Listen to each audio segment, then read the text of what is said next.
Welcome to the Extra Pass podcast presented by Melbourne United. I'm your host, Ben Hopkins, joined as always by my co-host, Bluffton's finest, Adam Ballinger. How are you, Balls? I'm doing great. Just wonderful.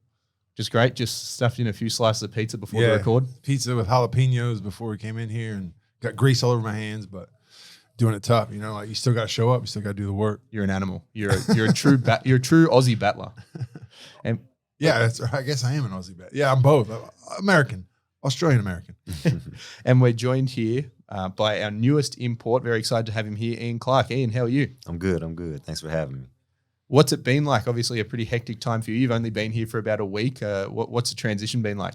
It's been good. A lot thrown at you, obviously, coming in and trying to keep up, especially going on a road trip with the guys. But it's been good getting to know everybody. Everybody's been really helpful.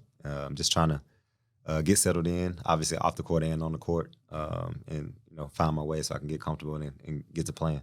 Yeah, how was that road trip? Obviously, we just come back from a little trip to Tassie, a couple of preseason games where our young guys got a good run.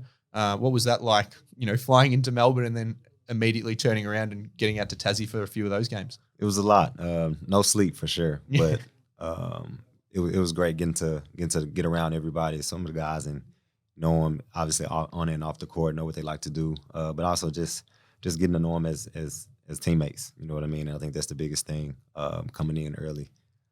So we had a good 2 games. I think we the first game was kind of a little settled in, but we saw improvements in the second one, and I think we're going to build off that going into this week. Who were some of the young guys on the team that you come in? Obviously, it was basically all young guys, apart from a few of our fully rostered guys playing. But who were some of those young guys that you saw and you're like, wow, I didn't expect this, or I didn't know a lot about him, and they've impressed? Cam, for sure, as a shooter, but he got some craftiness to him. It was good to see him play well and get out. And also Foxy. Foxy was, I understand, 17 years old, but he's very poised for his age. And seeing him, me and him got close because we rode in the bus, in the vans together on the way to the games and from the airport and everything. So it was good to just get to know him, and he asked questions and trying to pick my brain a little bit and try to help him as much as possible. So those 2 for sure. Yeah, I guess you've been around, you've played all over the world now, and this is your 3rd year in the NBL. How important do you think that is for someone like yourself to come in and make sure you're accessible for those young guys who are maybe looking to learn and carve out their own careers? I think it's a key, especially not only me, but Deli as well. Guys that have a lot of experience and has played a long time. Being able to be a sponge, let the guys be a sponge, and ask me any kind of questions that they need. If they need help, I don't want to overdo it, obviously, but at the same time, I'm here if they need me. And so being able to come in early, obviously the last 2 years I've come in like mid-season, so being able to have a preseason, like I said, get to know the guys early, instead of coming in halfway and kind of trying to just get my foot on the ground and try to run. I can ease my way into it now, so it's been good. Yeah, coming in, so like you said, coming in mid-season, and as a guy that's played on a lot of teams, especially in your position that you play, how hard is it to come in and like learn the plays? Like every team's got their own philosophy, every team's got their own plays, but do you find that because you've been in so many different situations, everything kind of like there's only so many actions, so many things you can do on a court. Does it come easily to you, or does it take a bit of time to learn the plays and to kind of get a feel for what the coach wants and the players want? I think it's not easy, but at the same time, I'm kind of used to it. Yeah. But at the same time, I think the biggest thing is just terminology. Like you said, there's only so many plays we can run. Yeah. But at the same time, every team, every coach has their own sayings, and whether it's ice or whether it's, weak or with left or right or switch or blue, whatever the case may be. It's just learning the terminology of the team. I think that's the biggest thing. But other than that, basketball is basketball. And I think, once you've been playing a long time, when you get into those kind of situations, you just hope that your instincts just take over, and they do. Yeah, it makes sense. I feel like, too, like they already know who you are coming in, so all you got to do is be the player you've always been and just kind of fit in a little bit that way. But that always helped. I always learning plays wasn't my specialty, but I felt as long as I just did what they thought I could do coming in, and then eventually it'll click in. But it wasn't like a first day thing for me. You were just like, give me a mid-post catch and I'll be fine. I just pick and roll, pick and pop. Just don't get too complex. Well, we talk about coming in and especially, introducing yourself to the team. You're a face that that our fans may have seen playing for Sydney, playing for Adelaide, coming in mid-season, but you're also someone that our fans and even Balls and I, this is our first time meeting you, so we don't know a lot about you. So can you tell us just a bit about yourself and a bit about why you wanted to come here?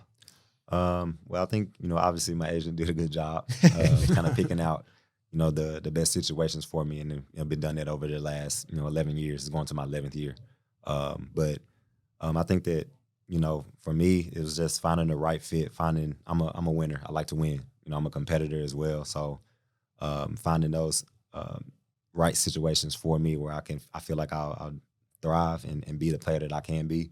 I think that was big for me, and also just the culture. I understand the culture that they have here at Melbourne United, and those things fit well with who I am as a person and who I am on the court. So I think that fans will see that obviously throughout the year, and I can't wait to get to it with the guys. You talk about culture. I feel like that's something. It's just a word that just gets thrown around a lot. Can you talk a bit about how that tangibly affects a team? Whether you can, obviously I don't want you to name names if you've gone anywhere that has bad culture, but when you come into an environment and you just think wow, this is a winning culture, or wow, this is maybe something different than I expected. It's you try to, how can I say this?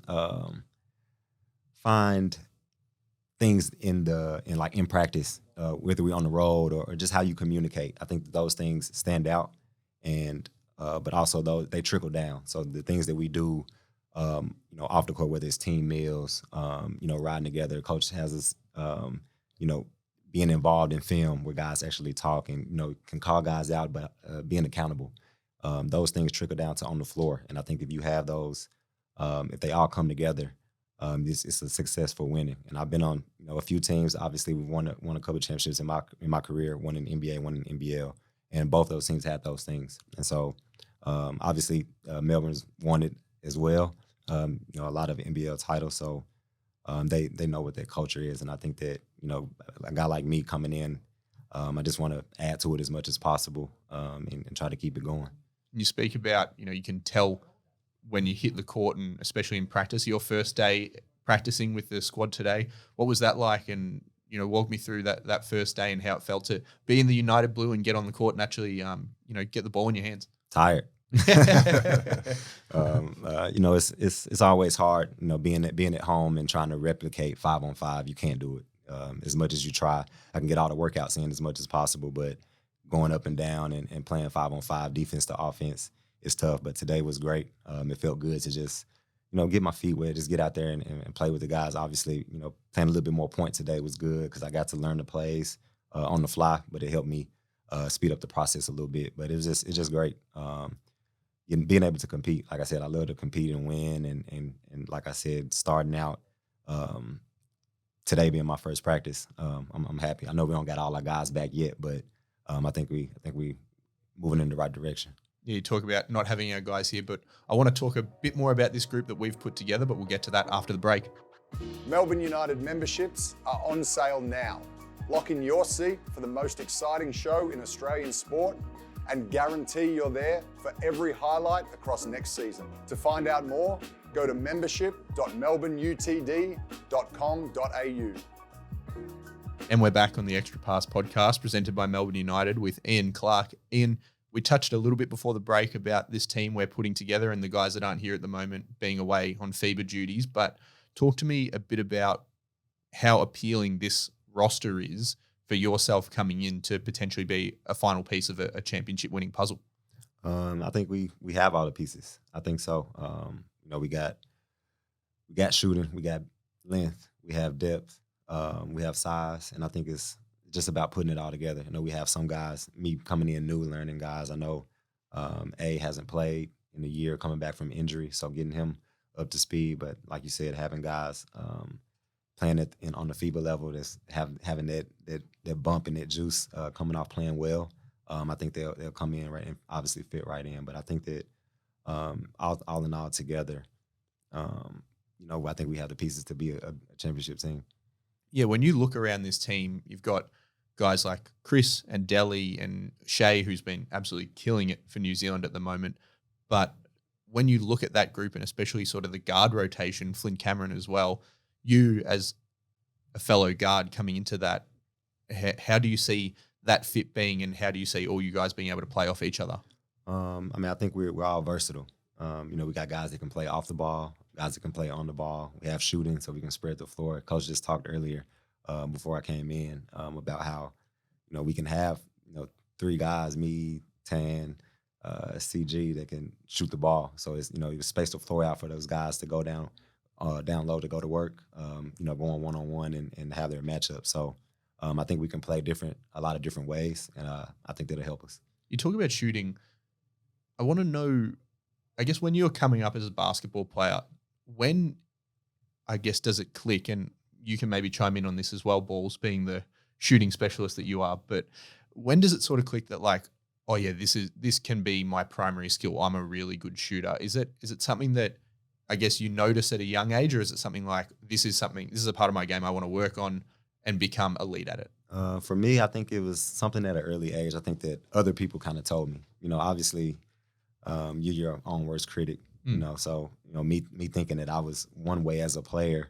I had coaches and my teammates tell me that, oh man, you a shooter. And I start running plays for me to shoot threes or just shoot the ball, catch and shoot. So I learned at an early age that it was like a skill of mine. Obviously, it's the thing that it helped me get to where I am. And then everything else is something I've just been trying to work on and get better at as a player over the years. Yeah, I'm from Indiana, so I was born being able to shoot. Born a shooter. Being from Tennessee, yeah, I mean, that's not a whole lot of shooters coming out of it. I'm just talking. But yeah, I mean, as far as like, yeah, you kind of get told early like that you're good at it, and then that reinforces the work. Yeah, it gives you confidence. Confidence is a huge part of shooting. Mm-hmm. But then, yeah, it's the work. It's putting in the reps. It's kind of learning how to shoot first. You got to do it the right way, and then just getting up rep after rep after rep, like you do, Ben, in the mornings down here. Well, we don't need to talk about my shooting. That's 60%, 60% on 300 shots this morning. Oh, okay. That's good. That's damn good. Oh, I'm trying. Yeah, he didn't know what to say. But what about, so you and CG? I mean, that's going to be. Are you looking forward to the after practice shooting comps with him? Sure. Yeah, because I know you're a guy that likes to get into some competitions. We'll talk about that later. But he's a guy too that can't, just extra shots, just all the time. We used to do it. Him and I used to do it all the time, but I couldn't hang with him once he started getting extended past the 3-point line. Man, he can so that'll be fun to watch. No, I'm definitely looking forward to that. Obviously, it's all fun and games. It's about pushing each other and getting better, but having some fun with it as well, especially after practice, it'll be good. So I can't wait till he gets back. I guess it's interesting you talk about, not being able to wait till you can play with someone like CG and just practice with him. When you're a player that's within this league but going up against other guys, do you sort of look at a certain group of guys and like, wow, I would love to play with him, or man, what he does is so special? I guess coming into this team, I know you only played against United once during both your seasons, but did you ever see guys like Chris or like a Deli or a Shea and be like, man, if I could play next to him, that'd be awesome? I'll be honest, not really. Only because I'm such a competitor. So when I'm on the other side of it, I'm trying to take your head off. You know what I mean? Obviously, I don't mean that seriously, but at the same time, watch out. No, I'm a competitor. So obviously, I respect those guys. I know what they can do. I mean, even last year, the game that I didn't play, we played in Adelaide against United, and CG went off. And I'm just like, those are one of those. If you want to talk about a time, there was a time I'm like, man, he can really, really shoot it. Obviously, I know what he can do, but seeing it live, for the first time was good. So I don't really think about playing with him necessarily when I'm in the heat of the battle. But I think, obviously watching them from afar, you respect their games, you know what they can do. And if it comes full circles like this moment, I'm glad I'm on this side. Yeah. Is it moments like that I guess when you do come into an environment like this that just make you think like, all I want to do as a competitor is I want to be better and I want to help push him and I want to use him to push myself? Yeah, for sure. And I think that's what it's all about. I think if we as a collective are doing that, from top to bottom, whether it's A and Joe, whether it's Deli and Shay, whether it's me and CG, whatever the case may be, I want to make sure that, it's a two-way street as far as, being competitive, pushing each other, helping each other get better. If you see something that I've done wrong or I can do better, let me know. And I'll try to do the same. Because I think, excuse me, if we all on the same page, we all chasing after one goal. And so if we're all on the same page heading towards that goal, man, we can't do anything but get better. And I guess as a guard, you touched on A and Joe. What's it like to know that you've got two elite bigs that you can dish it down to, but also throw it up and let them do the work? Yeah, I think it's both sides. It's dish it down, throw it up, and it's, you know, if I'm on defense, I know I can climb up to my guy because I got those guys behind me being anchors. So it's going to be great, especially playing with both of those guys. Obviously learning their game still. I haven't played with Joe. I haven't seen him play in a long time. So, you know, getting acquainted with him. But I think that those two are going to be big for us, and especially for me because I'm getting a little old. I'm a little older. So being able to keep my foot speed up. But at the same time, like I said, having the confidence to pressure guys, to get up in the guys, to not get screened, knowing that I got those guys behind me to clean it up is going to be great. Yeah, awesome. And I guess you only played, like we mentioned earlier, you only played against United once, last game of last season. Obviously, it was a sold-out United crowd, a pretty hectic game in terms of finals implications. I know Adelaide needed to win by a lot to try to make the finals, and we just needed to win by as much as we could to sort of help stave off Perth, which didn't end up happening, which we can move past that. But what was that environment like to go in and just play to such a raucous crowd and knowing there was so much on the line? It was great, man. Like I said, you know, my first time playing against these guys, and you know, you something to play for. Obviously, it's hard to kind of just go out and think about having to win by so many instead of just winning the game is winning by, you know, whatever. I think it was like 25 or I don't know, maybe 30. I can't even remember what it was, but it was a lot. And so, but the environment was great. Obviously, the crowd is really loud. This guy got some good plays. Made some big shots. Had some big plays against us, but like I said, it was great. I had a good time. You know, those kind of games are kind of iffy. I think if it was just a straight up, you know, we win or you guys win, it would have been a little bit more competitive. But I think that we had to play such a fast pace to get those points on the board to kind of make up for what we needed to make up. Yeah, I guess when it's in the moment, and I guess maybe coming down the stretch, and you're like, okay, we're not going to be able to win by whatever margin we need to. Does the mindset flip to like, well, let's just ruin whatever Melbourne is trying to do? For sure. We're just trying to win the game and do what we can. You always want to go out, you know, on a high note, and I think that was all of our guys. That was our mindset. You know, we knew we wanted. We had aspirations. Obviously, being on paper, we knew we were good. Trying to put everything together. Me coming in late and the things that they were going through. I think that it kind of deflated us a little bit being in that position to be able to say that we needed to win by that much to get into, you know, to prolong our season. But at the same time, you know, you got to go out and be a professional, do your job and still win and do what you need to do for your fans. And I guess that fan environment, does that, I guess, register when you were looking at somewhere to sign and it eventually came down to United and being like, oh, when I did play there, the fans were amazing, and I hope it's like that every time I'm wearing this uniform? Yeah, for sure. For sure, it was loud, man. You got guys heckling you in the crowd, which is good, all fun and games, but knowing that you have that support, you know, that everybody's going to come out and going to support you every game, especially, I think our first game is against Phoenix. Yeah, Southeast Throwdown. So, you know, it's going to be big, you know what I mean? So I'm excited for that, man, just to get up and be in front of the crowd and have that first home game. What's it like as a competitor? And again, Balls, this is something you can chime in on. When you have a club that is so directly your rival, you know, whether that's professionally or in college, what's it like going into those games where there could be a genuine dislike for that other team? It's fun. Yeah. I had it a lot in college. Playing at Belmont, Lipscomb University was right up the road. So we call it the Battle of the Boulevard. And it was, you know, because we share the same street. So, you know, we win, it's Belmont Boulevard. They win, they change it. But at the same time, those games were always hectic, you know, leading up into it. It's so much hype, so much media coverage around it. And you live for those games. Those are the big ones that you're trying to circle to make sure that you get it for all the fans' reasons, you know, the bragging rights and all of that stuff. I think that all of that plays a part, so it's fun. Especially when it's a natural rivalry. So, you know, like the NBA or even the NFL tries to build up these rivalries, but they're kind of fake. You know, they're kind of just only in the media to try and get people around it. But like you said, in college, we certainly had rivalries in college too. But then, yeah, and I mean, it just adds extra oomph to the game, you know, like a little extra push and shove and that kind of stuff. Yeah. The players feel it too. Yeah. Well, Balls, you're about to add in a little bit of extra oomph into this podcast because after this break, we're going to get into Fast Five with Balls. Want to stay up to date with everything happening in Melbourne United? Download the Melbourne United app today. Filled with videos, audio and articles about your favourite team. It's the one-stop shop for everything Melbourne United. Download the Melbourne United app via the App Store on iOS or the Google Play Store on Android. And we're back on the Extra Pass podcast presented by Melbourne United, and it's time for Fast Five with Balls. Ready? This is Fast Five with Balls. Been waiting for this the whole time. Now we're on to the fun stuff. Yeah, they're hard hitting, so I hope you're ready.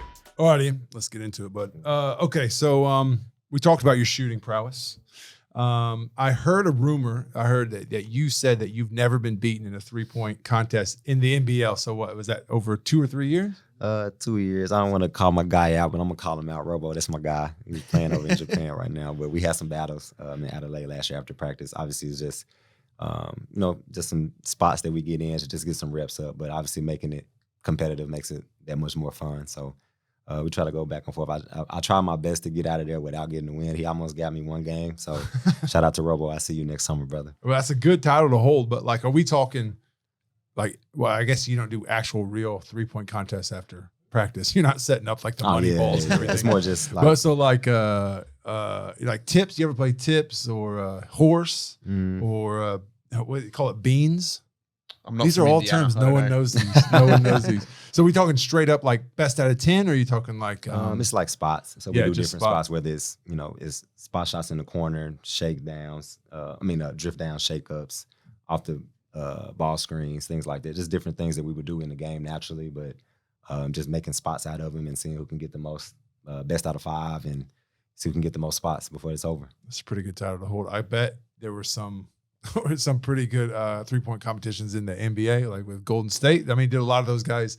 Was it afterwards? I mean, they're all incredibly competitive. But did you? Was it kind of the same thing after practice there too? Earlier in the season, before the season starts, like training camp. Around that time, we have times where we do shooting contests or play 1-on-1, 2-on-2, stuff like 1-on-1. I'm sorry, right after. But usually when the season goes down, guys have their own routines that they have, and they just they stick to those after practice.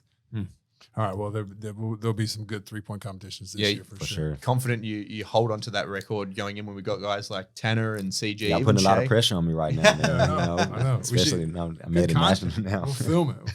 Put it out. Okay. So let's see here. So after high school, you went to more of a mid-major in college. So, I don't know. Over here, they probably don't know the terms as well, but with the career you've had, obviously you could have, should have been a top recruit or anything like. What was your experience there? Was it you didn't get recruited very much, or you just decided to go to a mid-major? And how do you think that helped you? Because it obviously helped in your career, leading on after graduation. I think that a lot of my offers came a little later in high school, so like my 11th and my junior and senior year. I started to get more mid-major offers and a little, few high majors here and there. But I was, just real with myself. I knew who I was. I knew that the type of player and where I wanted to go as far as my goals and my dreams and everything. But just picking the right place to make those happen. I think obviously I wouldn't change it for the world going to any other school than going to Belmont University. Coach Bird helped me tremendously. Coaching staff, Coach Ayers, Coach Casey, all those guys, Coach Eastrom. They helped me a lot in my development and learning how to be a professional on and off the court. So a lot of those things carried over, and it was great. It was one school that had been to the tournament, so that was one of the things that I obviously was looking for, to be able to play in a big dance is always your dream. You see it on TV growing up as a kid, so being able to have that opportunity, and then we played 3 years made it my sophomore, junior, and senior year. Didn't get out the first round when I was there. We got out a few years ago, but I think that the way that we played fit perfect with my game, and it helped me ultimately get to where I am now. Yeah, there's something to be said for, a lot of guys want to go to the highest, college they can go to, but you do that, you're playing behind people, or you may not get to play right away. To be able to go to like a mid-major and play right away and get that experience, and then 4 years of that, it's a good decision. I always think I should have went to like Butler or something like that. I'm not should have, but you say you wouldn't change anything, but you just think how, things would be different if you're playing right away and have that on your shoulders. Do you think it made a difference that it was also staying close to home for you? Yeah, for sure. It was a little bit more comfortable. My parents could come see me play. My family could come see me play. My brother actually moved to Nashville when I became a freshman, so it made it easier for my transition. But being in comfortable environments, having my friends that they went to schools close by, so I knew guys from high school that were around still. So everything felt comfortable instead of going out to California or Texas where I didn't really know anybody and kind of starting from scratch, if that makes sense. So that definitely was a level of comfortability that helped me. All right, let's talk locker rooms. So you've been in NBA locker rooms, college, and NBL. I'm not talking about like the X's and O's or like what's going on, nothing behind the scenes as far as like game plan or anything like that, but just kind of hanging out. So after practice or after games or whatever, is there a major difference? Can you tell a major difference? Because from the outside looking in, it seems like the NBA is much more individual. Like everybody goes to their lockers. It's probably different on different teams. I'm sure the bad teams, no one talks. Good teams, they still hang out. But have you noticed much of a difference from college to NBA to the Australian like locker room environment? Honestly, the teams that I've been on, it hasn't been a difference. Really? The teams that I've been on, we call it the getting caught in the matrix. It's like getting out of practice and you're just sitting in your locker and guys are just talking and we're talking for hours and you're just sitting there and you look up, it's, an hour and a half has went by. It's like, oh, I got to go shower and go home. But, you being in those environments where guys like being around each other, we like talking, we like hanging out. And I've been blessed to be in a lot of those locker rooms did not. So I can't really speak on the other side of that. From my experience, it's been good and I hope it keeps going as long as I'm playing. Yeah, that's good. I like that term too. Getting caught in the matrix. It is because you have the pressure of practice is over. You get to just sit and relax. Man. You just relax. You take your shoes off, socks off, and you just like not moving. Some guys get on their phones, but other than we just in there, talking to each other. What we're about to do? Probably turn a game on or something. If there's a TV in there, and we just hanging out. Balls, what were the locker rooms like when you were on your star-studded team in Israel? I know you guys were. Israel. No, those are good locker rooms too. I didn't understand what they were saying most of the time. We were decent in Israel, but that's the thing. Like you go to different locker rooms and but by far, I think the best teams are hanging out in the locker room. The best teams are doing things other than, and you already talked about this, other than just getting in and getting out. And what makes the media for talking about NBA guys is the ones that don't, like they're individual, like they're always out on their own. Mm-hmm. You don't see like most of the guys are just, they're just hoopers and they just want to hang out after practice. Definitely. Okay. Next one. This is a classic question. All right, what's the first CD you ever bought? You're 32, right? Yeah, 32. Have you bought a CD before? Yeah. Oh, okay. A lot of guys, we're into 22-year-olds and they don't even know how to work a CD. Let's see. I think the first CD I bought. Can you remember? It would have been what? Probably 14, 15, maybe before that. I want to say it was either Jay-Z's Black Album. Nice. Or Kanye Graduation. Oh, classic. I think, my brother he's a huge music fan. So growing up, he had the big booklet with all the CDs he used to buy. So I didn't have to buy it, but when I first got, he had a stereo in his room. I remember when I was a kid, and Mom, I want a stereo too. Didn't know why I wanted. I just wanted because he had one. Didn't really listen to music like him because I just used his. But I think when I finally got mine in my room, I remember for sure playing the Jay-Z Black Album all the time. So.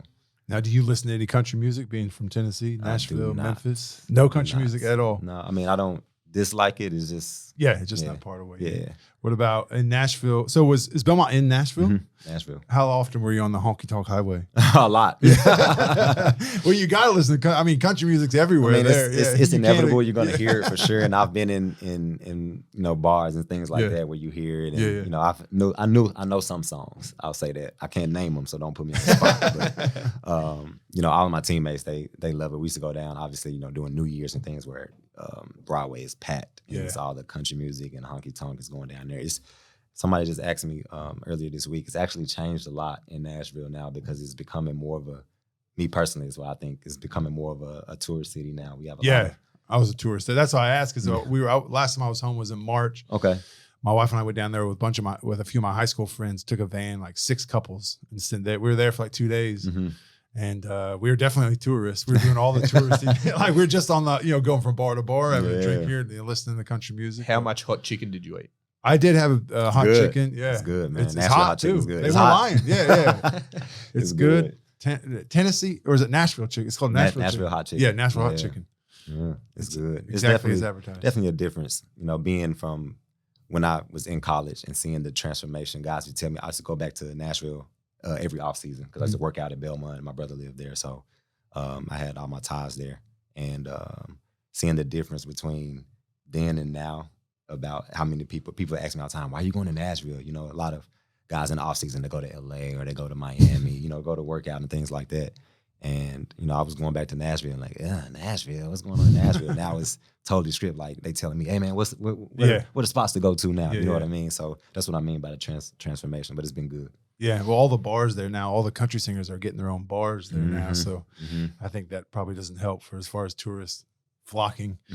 Nashville, very big barbecue guy. Memphis. Oh, Memphis barbecue. Better barbecue. So Memphis is better than Nashville. Memphis top barbecue, and I can't compete.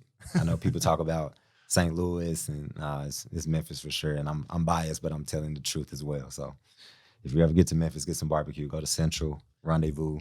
That was good, really good. Okay, maybe United can send us on like a scouting trip, and we can just I've been there before, but I don't remember the barbecue. Oh man, go to the right places then. Yeah, no, it's a long time ago. It was a long time ago too.